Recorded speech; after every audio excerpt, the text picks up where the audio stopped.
Very nice. చాలా బాగుంది, చాలా బాగుంది.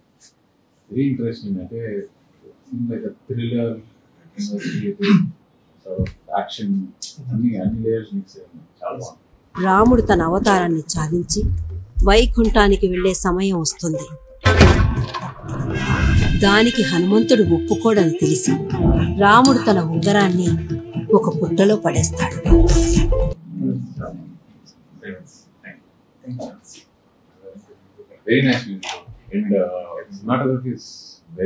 ఆ ఉంగరం కోసం హనుమంతుడు సూక్ష్మ రూపంలోకి మారి ఆ పుట్టలోకి లోతుగా వెళ్లి పాతాళ లోకం చేరుకుంటాడు. చాలా బాగుంది, కొత్తగా ఉంది. It's got like a slightly grey shade. Yeah, it's very nice. ఆ చోటుకి వెళ్లి చూసిన హనుమంతుడు ఆశ్చర్యపోతాడు. ఒక్క ఉంగరం కోసం వెళ్లిన హనుమంతుడికి కుప్పల కొద్ది ఉంగరాలు కనిపిస్తాయి. అండ్ ఆ narrative ఏదైతే ఉందో, ఆ వాయిస్ ఓవర్ లాగా, that was keeping me hooked. That story cutting to the visuals, intercuts చాలా బాగుంది. జరగకుండా జరిగినట్టు అనిపించేది ఒకటి ఉంది కదా, ఆ ఎంటీ స్పేసే డేజా vu.